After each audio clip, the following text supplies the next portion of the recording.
Look at this. We are broadcasting live, Cape Girardeau, Missouri, where President Trump, radio legend Rush Limbaugh, this is his home, are set to take the stage right behind me.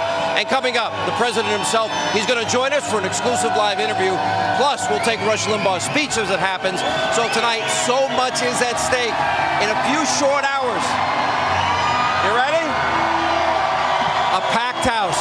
Americans, you have the power.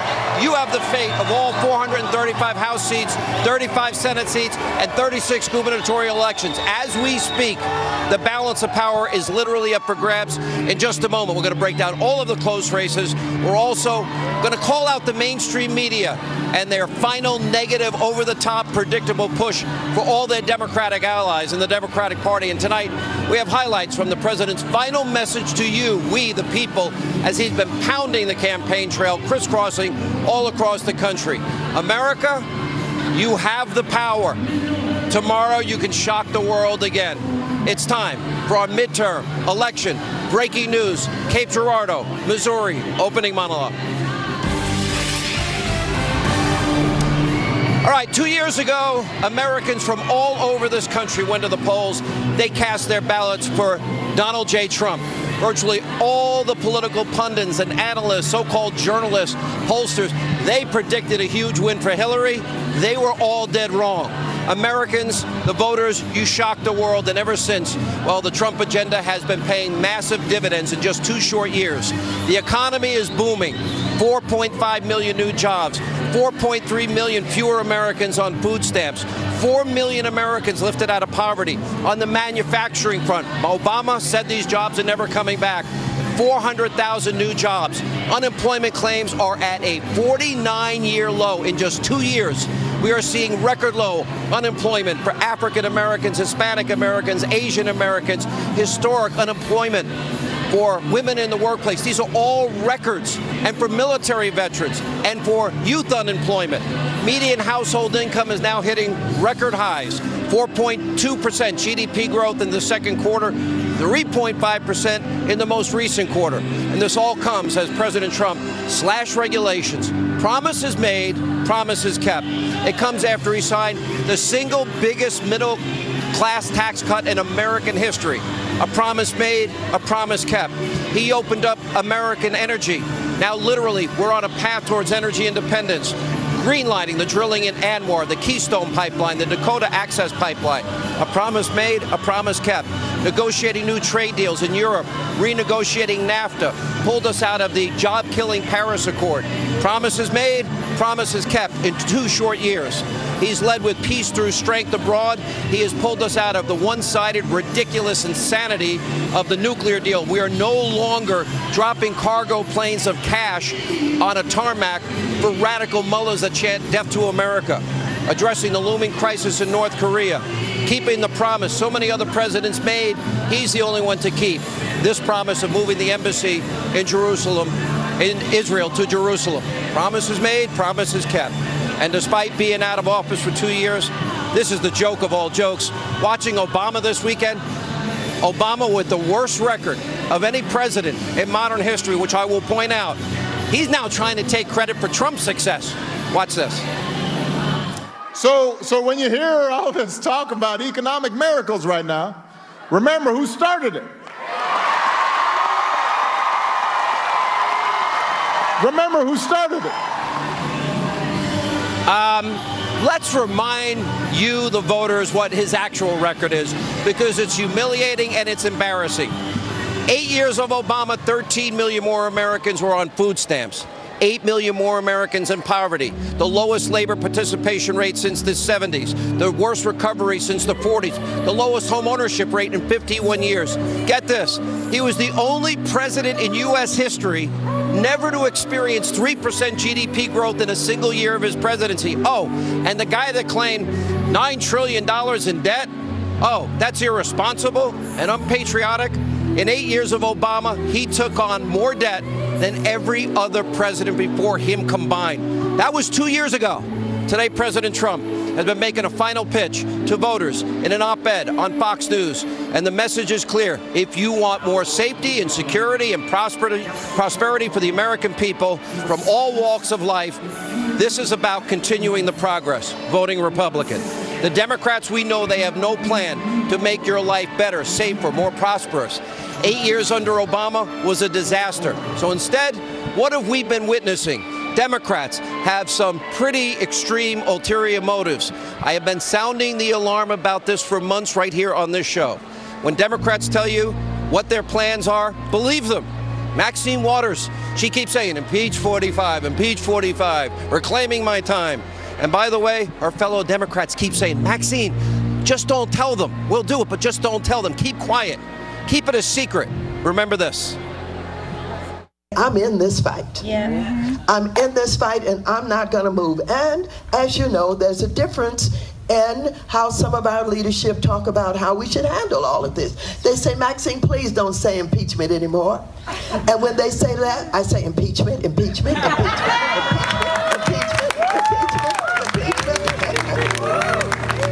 Now that's coming from a congresswoman who will likely chair a very powerful House committee if the Democrats regain power. And by the way, she, Adam Shifty, the liar Schiff, oh, they're bragging about their plans to initiate endless House investigations into so-called Russia collusion. We've had 2 years of this nonsense.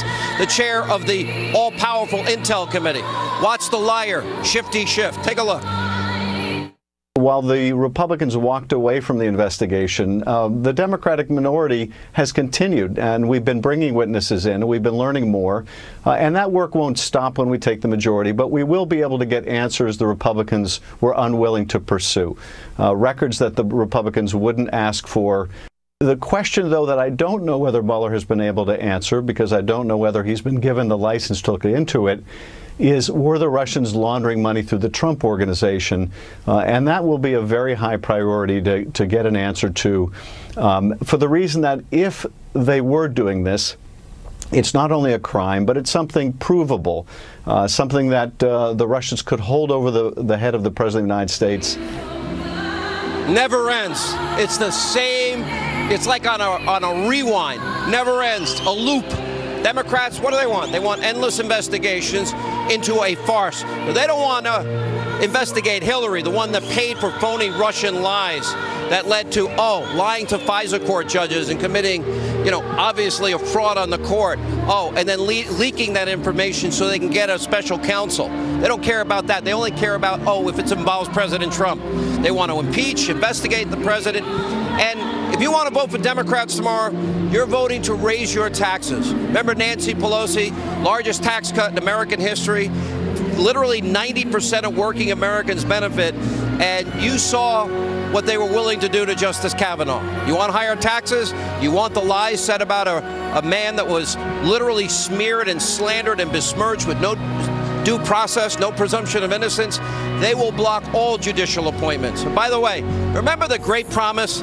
Keep your doctor, keep your plan, and pay less? What a lie. It's the biggest lie ever told by any one party. And now they're literally trying to campaign on that lie. They want to preserve Obamacare forever. That's what's at stake tomorrow. They want to bring back the mandate tax that President Trump and the Republicans killed. They couldn't care less if your premiums continue to skyrocket. For them, it's about power. Look at the issue of immigration. They're told by the Center for American Progress, don't talk about it. Change the topic, but we know what they want. Open borders, sanctuary cities, sanctuary states, to abolish ICE. And once again, they are hiding their agenda from the American people. Center for American Progress, the think tank of John Podesta, just change the topic as quickly as you possibly can. And by the way, Democrats, they're literally listening because their radical positions are so unpopular, they can't even run on what they truly believe. That's the modern Democratic Party. This is your choice tonight. Is this what you want? Because that's the agenda of Nancy Pelosi. That's the agenda of Chuck Schumer. You vote for any House Democrat, you're voting for Pelosi. You vote for any Senate Democrat, you are voting for Chuck Schumer. Everything at this hour tonight is up for grabs.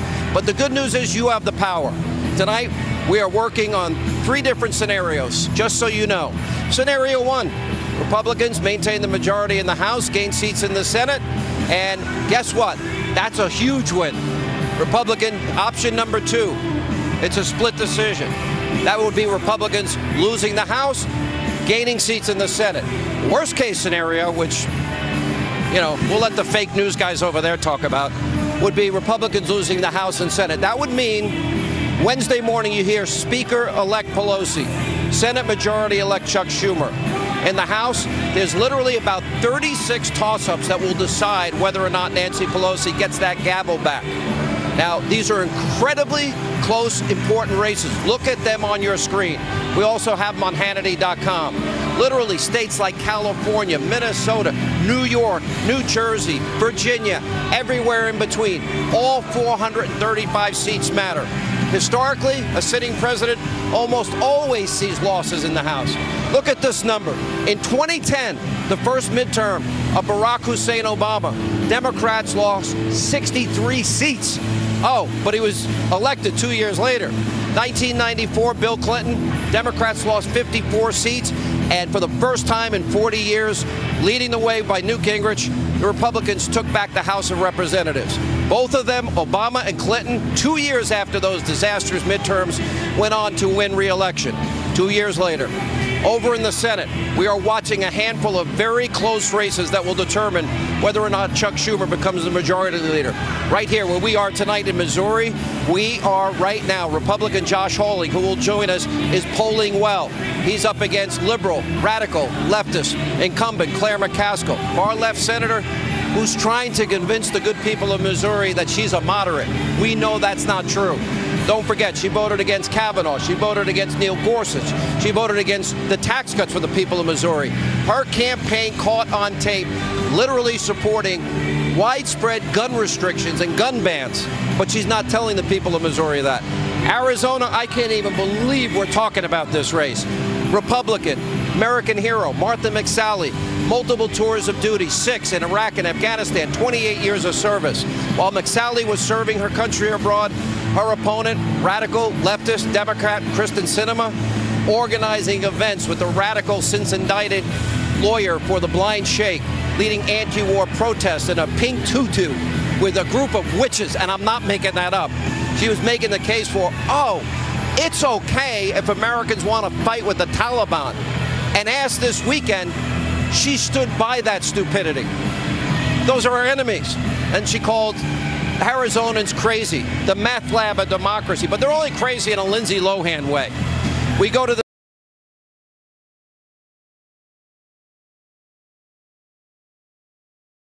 tonight between Mike Braun and Democrat incumbent, well, Schumer wannabe disciple Joe Donnelly. According to reports, Donnelly has funded shadow efforts to fund ads for the third-party Libertarian in that race. He can't win without the Libertarian in that race. Dirty politics at its worst. And one more reminder, by the way, that a vote for a Libertarian in Indiana is a vote for Donnelly and Schumer.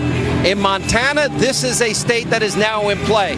Republican Matt Rosendale gaining ground against Schumer, Democratic incumbent John Tester. In the latest poll, Tester down by 3. 50% of the state voted. It will all depend on turnout tomorrow. Remember, people in Montana, Tester voted with Schumer 87% of the time. You might as well have Schumer. In Tennessee, a very important race. Republican Senate candidate Marsha Blackburn should win. If you're in Tennessee tonight, take nothing for granted. Anything can happen. In Nevada, races are always close. Republican Senator Dean Heller in a must-hold seat for the Republicans. Now we're going to have an actual race on our hands in West Virginia. That's news tonight. Between incumbent Democrat Joe Manchin, Republican Patrick Morrisey. And in Florida, let me just be blunt. Everything in Florida is, as usual, too close to call. Democratic do-nothing Schumer Democrat Bill Nelson against the Florida Governor Rick Scott, who has been there again and again for the people of Florida. In Florida, the gubernatorial race, also so tight between Ron DeSantis and corrupt socialist. By the way, wouldn't it be great if we could get from an FBI, investigator, free tickets to Hamilton and free vacations like Gillum and the worst crime rate in all of Florida? Republicans, by the way, you guys like Elton John? Just checking. We need a massive turnout. It's all about turnout tomorrow. That's all it is. We'll get the government we deserve. We're keeping our eyes also on a potential shocker of all places, believe it or not, in New Jersey. Polls between corruption-plagued Democrat Bob Menendez, Republican Bob Hugan, Marine, Semper Fi, Bob. Well, guess what? Closer than anybody predicted. And in the great state of Texas, Ted Cruz has maintained a steady lead against Bozo O'Rourke, even though this Democrat has literally almost gotten $100 million to throw at the greatest constitutionalist in the U.S. Senate. Texas, don't let somebody that doesn't have Texas values win Texas. Ted Cruz needs to be back in the U.S. Senate. Tomorrow's vote will be crucial. Democrats across the country benefiting. I'm looking right over there. All over there, fake news. The mainstream media, the biggest donors to the Democratic Party, they speak with one voice at this point and say the most hateful, disgusting, despicable, anti-Trump vitriol that this country, frankly, has ever seen. They have been worse than ever, and we've got the tape to prove it. Take a look. If Trump wins, he will cast it as a complete endorsement of his most undemocratic behavior. If you're 18 and that happens, you stand a very real chance of not living in a Western-style democracy for part or all of your life. He is a racist pig. He is talking about white supremacist ideology.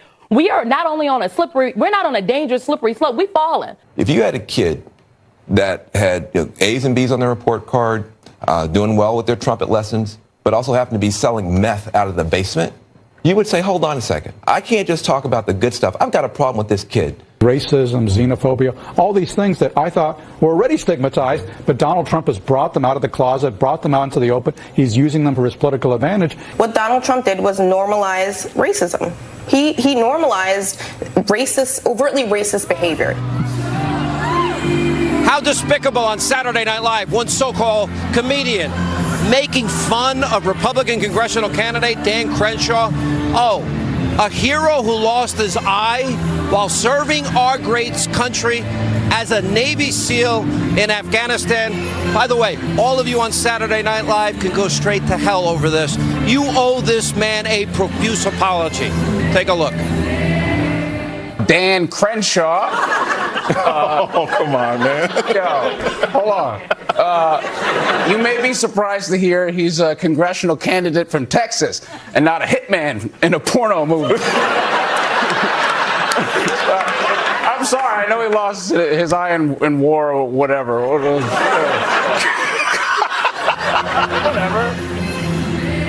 What jackasses. Honestly, that crossed the line way beyond it. They owe him a massive apology. Dan Crenshaw, to his credit, he's taken the high road. He's not demanding a phony apology, which is what it would be anyway. And tonight, he represents everything that's great about this country.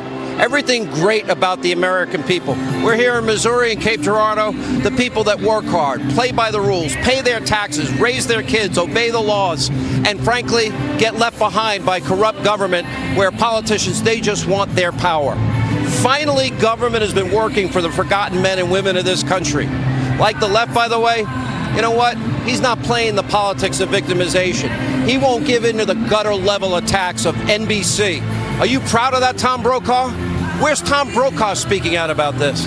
Where's anybody at Fake News, Conspiracy TV, MSNBC? Are you going to vilify those disgusting remarks? You don't have the courage to speak out? And while Democrats call every conservative, as I told you, racist, sexist, xenophobic, misogynist, homophobic, Islamophobic, dirty air, dirty water, throw granny over the cliff and kill children. They do it every 2 years, every 4 years. You ask yourself, which side are you on? The side of the decorated, principled war heroes like Martha McSally and Dan Crenshaw? I know the people in Cape Girardeau are. Are you on the side of those who support tax cuts, lowering regulations, support what has now been an economic boom we had not seen in over 10 years? You want secure borders? You want a wall with a door and demand that we respect our sovereignty or our borders, that people come in legally? Do you want to end the policies of sanctuary cities and sanctuary states? Do you believe in peace through strength? Do you value due process? Do you value the presumption of innocence? Do you love our Constitution, our American values that made this country so great? The people that make this country great? Or do you support those on the left? Do nothing but smear, slander, besmirch, name call, plot political revenge, obstruct the president's agenda. They have no plan to make your life better. An attempt day after day, hour after hour, to divide this country any way they can. Today, at multiple campaign stops, President Trump highlighted what is a clear choice and contrast between the parties and the vision for this future. And he made his final pitch, which he'll be making right after this show tonight to voters. Let's take a look. Everything we have created and achieved is at stake on Election Day. It is. If the radical Democrats take power, they will take a wrecking ball to our economy and to our future. The Democrat agenda is a socialist nightmare for our country. The Republican agenda is the American dream, and that's what we're doing. We're bringing back the American dream. They want to raise your taxes, the Democrats do. Restore crippling regulations, shut down your new steel mills, take away your health care, and put illegal aliens before American citizens. That's what they want. Democrats are inviting caravan after caravan of illegal aliens to pour into our country, overwhelming your schools, your hospitals, and your communities.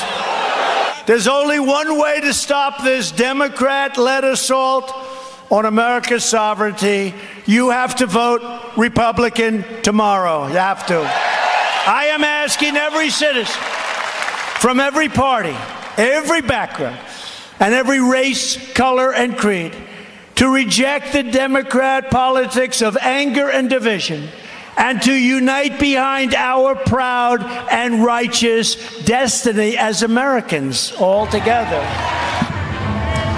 In just a few short hours, you have the power to shock the world again. By the way, just think of what it's going to be like to watch the corrupt media.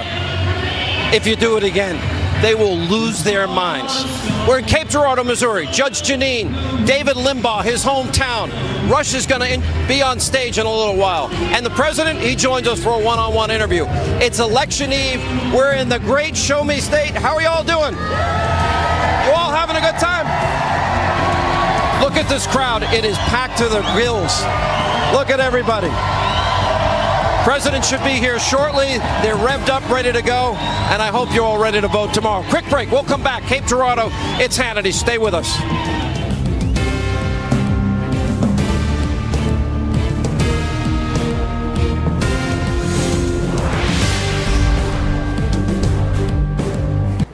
Political movement of all time in this country. And it's an incredible time in America.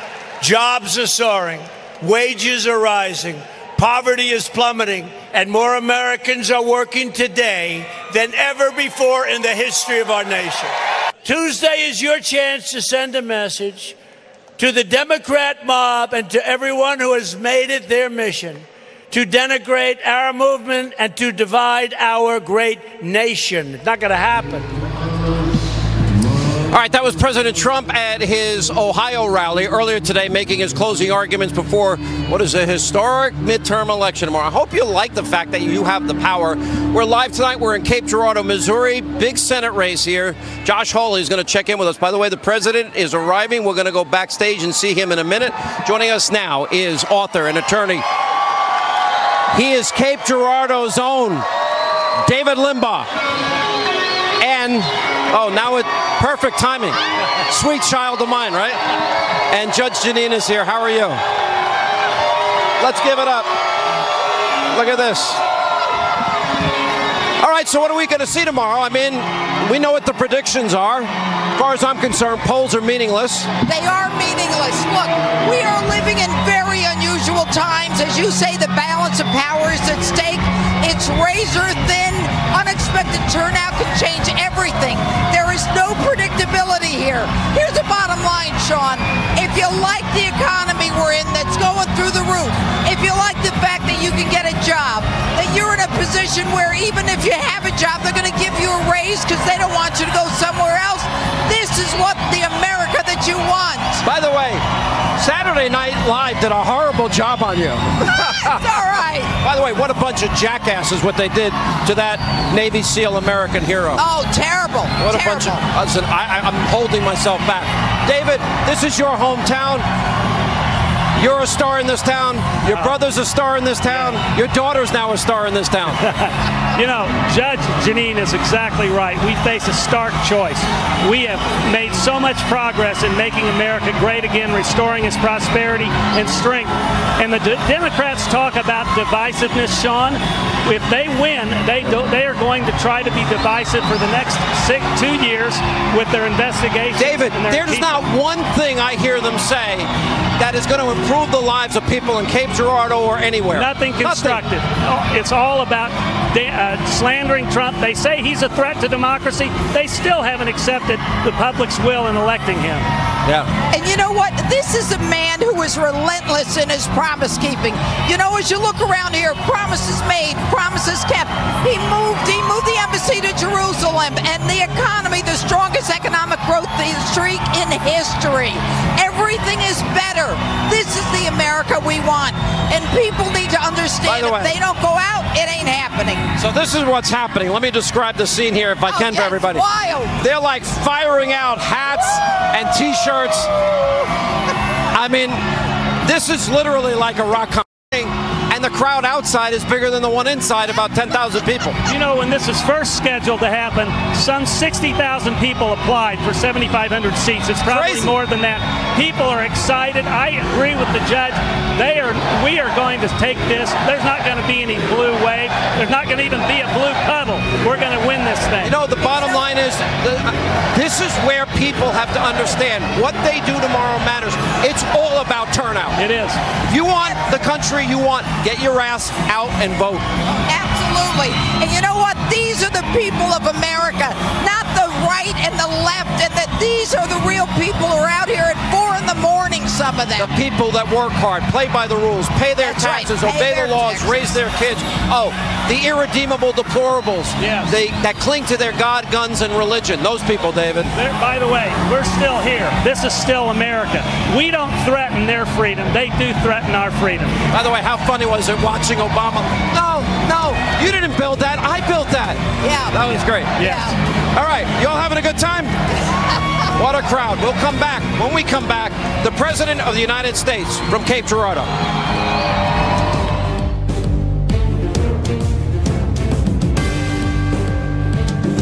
American Republicans have created the best economy in the history of our country. This is the single best economy in the history of our great country. And it's the hottest jobs market on the planet Earth. But everything we have achieved is at stake tomorrow. Everything. Because they can take it apart just as fast as we built it. But I don't think that's going to happen based on what I'm seeing all over the place.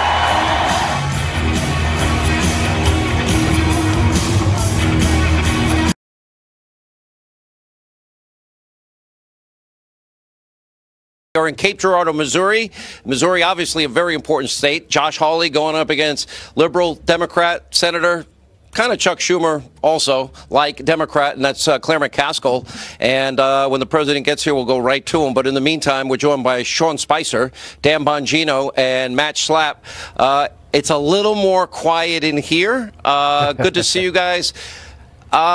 Sean, you were there, and you were on the road with the president the whole time. And 2016. I look at these crowds. I was out a lot on the road then, too. It seems almost identical. Polls are polls, but the only poll that matters is tomorrow. That's absolutely right. I mean, look, Sean, everybody's leaving everything on the field. This president went all out on 2016. As we remember, he ran through the tape the day before the election. He was out there in Michigan, Wisconsin, doing everything he could, rallying every single person, every single vote. He's doing the same to keep a Republican majority. The same people that brought him to the White House, he wants to make sure return to Congress. So he's out there flipping these blue states red. I think Josh Hawley's going to do it. I think that we're going to have Mike Braun from Indiana, Patrick Morrissey from West Virginia. Look, Everybody's left everything on the field. The president has doing everything he can. The reason we're competitive in the Senate, normally a president out of power loses up to 5 seats. The reason that there's no blue wave in the Senate states, in the Senate, is because this president has gotten involved and left it all on the field. The RNC has left it all on the field. America First has left it all on the field. We have made this competitive because this president is engaging like never before. We will pick up seats in the Senate, which is unprecedented because this president inserted himself. We will keep the House competitive because of this president and the results that he's getting. So this is the amazing thing. Despite the blue wave, we're getting it done. Matt, I'll go to you. And this is the amazing thing. 2 of the worst midterm losses. Well, that happened in 1994. Republicans took control of the House of Representatives for the first time in 40 years with Newt Gingrich. 54 seats, 64 seats with Obama in 2010. And I'm listening to these idiots in the media. Oh, if something happens, it's all Trump. This is unprecedented. It's not. It's actually he's facing the headwinds and really looking good in the Senate. But it's all going to come down to turnout. It always does in a midterm election. Sometimes, Sean, it's not looking at the head-to-head polls, but it's looking at the other dynamics. And when you've had those big waves in the past, you just brought up 2 red waves. I remember the one in 1994. It's one of the reasons I'm in Washington, D.C. But that was when Republican enthusiasm was very, very high, and liberals and Democrats, they were so discouraged. And there was asymmetry between the parties and the coalitions on their enthusiasm. What happened after the Kavanaugh hearing, and because of the president's relentless campaigning, is our side's enthusiasm now equates to their side's enthusiasm. Hashtag resistance is passionate, and they hate this president, and they want to do everything they can to search and destroy anybody who supports him. But what's happened in the meantime is the battle's been joined. For that reason, there cannot be any blue wave. I agree with Sean. We're actually going to have a historic night in the Senate. And I think because of what the president has done, we are very competitive in the House. We could hold on to this majority in the House. I think it's a coin flip. And it comes down to one thing, Sean. Does the Trump voter in 2016 vote tomorrow? Well, that's the most important thing, and it always comes down to turnout in these midterm elections. You look at it, and it's so tight, Dan Bunge. It was funny because if you follow Nate Silver, what is it, 538? He thought it was, almost an 80% chance, Trump's going to lose in 2016. Now he's saying 87% chance that the Democrats take the House, 15% chance that they take the Senate. It's all about them. But then he writes this piece today, and he's like, well, it could be between 15 and 50. Which is like the biggest CYA, and I'm kind of laughing. And I don't know. I don't know. We'll find out a lot more by the end of tomorrow night and early on Wednesday morning whether or not polls in the era of Trump mean anything. Yeah, that was a bold prediction by Nate Silver. They could pick up anywhere from 0 to 435 seats. That's a great job, Nate. You really pinned it down for us. That's really going out on a limb. Two things, though, I want people to pay attention to, and why I think I agree with Matt. There's a good possibility we hold the House. I think we definitely pad our lead in the Senate. A couple of things. Number one is, Democrats have largely self-selected and live in big cities where they rack up wins of, 90 to 10%. But that doesn't matter. Whether you win 51-49 or 90-10, it doesn't matter. So these swingy suburb districts, what are the chances of us losing them all? I don't think they're very good. I think we're actually going to perform pretty well because a lot of suburban working families are tired of being called Russian bots and racists for the last years. They're tired of it. But secondly, Rasmussen had a great article out today, Sean, and they said Republicans are far less likely to tell pollsters who they vote for by a margin of like 20 percentage points over Democrats. I think there's a big undervote. I think there's a damn good chance we hold the House.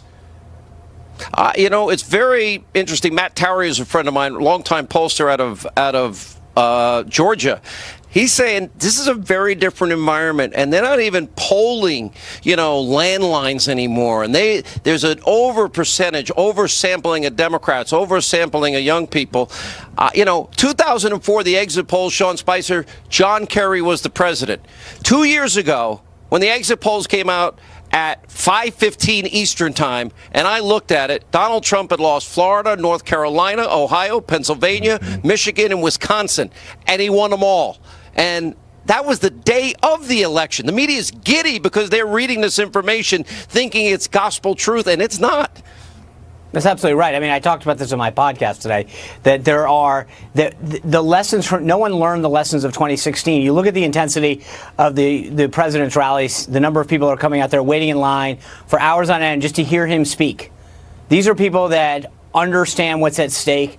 I think that intensity, the idea that people are getting on these calls that pollsters are making and standing on there for 25, 30 minutes going through a litany of questions, they're not being represented in what you're seeing. And I think tomorrow night we're going to see that come through again, where you're going to see us pick up seats in the Senate, which defies the logic of a blue wave.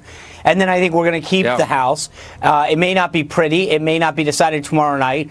But I think for all of the talk, and you see a lot of these folks in the media now backing off their predictions, saying that they never actually believed that it was a blue wave. But the reality is that for all of these folks who doubled down that it had to be against Trump, if it wasn't for Trump, we wouldn't be in the game that we are now. This is the problem. They want to make this against him. But the reality is the only reason we're in the game historically is because he's so invested in maintaining a House and Senate majority. Well, people also need to know. California, in Southern California, there are 5 districts, 6 districts that matter the most in terms of tipping the balance of power. Minnesota plays a big role. Michigan, Illinois, New York, and New Jersey, all 435 seats in play. All right, when we come back, he's in the building. The President of the United States will join us right here from Cape Girardeau, Missouri. It is our Election Eve edition of Hannity.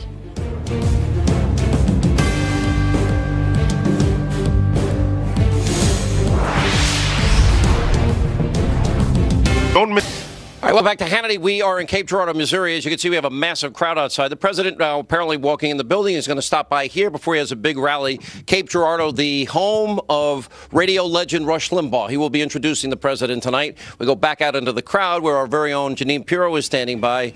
You know, Judge, we've done a lot of broadcasts together, and, you know, literally for like an hour before the broadcast, I don't think I've sweat this much because we were out there having fun, throwing footballs, signing hats, taking pictures. It's almost like a rock concert atmosphere without a guitar and without a band. You've been to a lot of these events. For a midterm, it's a phenomenon to watch this like night after night and more people outside in the pouring rain for 10 hours today. And you know, Sean, that is exactly the point.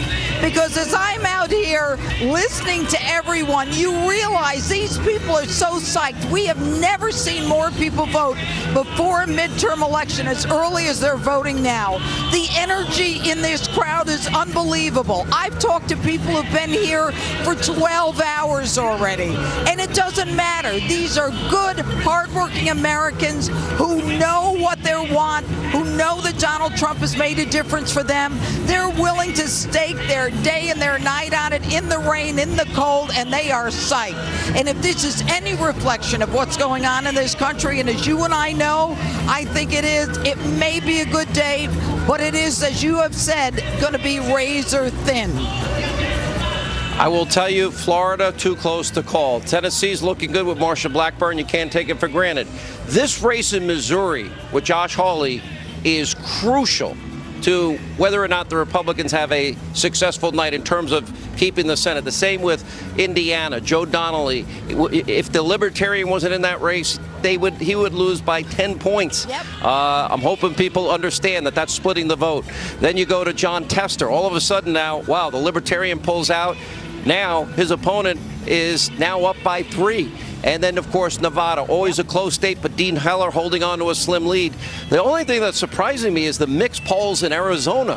Here you have Kristen Sinema, who said it's okay to battle with the Taliban, that Arizonans are crazy in a Lindsay Lohan way, and it's the meth lab of democracy. And I'm thinking, how does she even register in a state as patriotic as Arizona? I agree with you. And you know what, Sean, as you talk about this, I think what people need to remember is that Donald Trump, President Donald Trump, and the people on the right have been called every name in the book. All of us, you and me, deplorable, horrible people, vulgarities. This is what people need to remember. If you want to see Maxine Waters, Chuck Schumer, Nancy Pelosi for the next 2 years in your face, then don't go out and vote. But if you want to continue with this winning streak of Donald Trump and winning with an economy that's through the roof, we don't have a choice. It's clear. You got to get out and you got to vote. And you can feel the energy here, by the way, Sean. It's palpable right now. He's got to be close. Yeah, well, he is actually. He's working his way back here, but it's hard to get back here where we are. And I hope he can get out here before the show. Now, what's interesting, too, is this is the home of Rush Limbaugh, radio icon, 30 years. Frankly, he's changed the dynamics in terms of media in a way that, Mary Matlin once said, I don't know what the country would be like if we didn't have Rush on the air for 30 years. Now Fox has been on the air for, I begin my 23rd year here, and it's pretty amazing. What difference considering all the media slant one way. Right, and Sean, if it weren't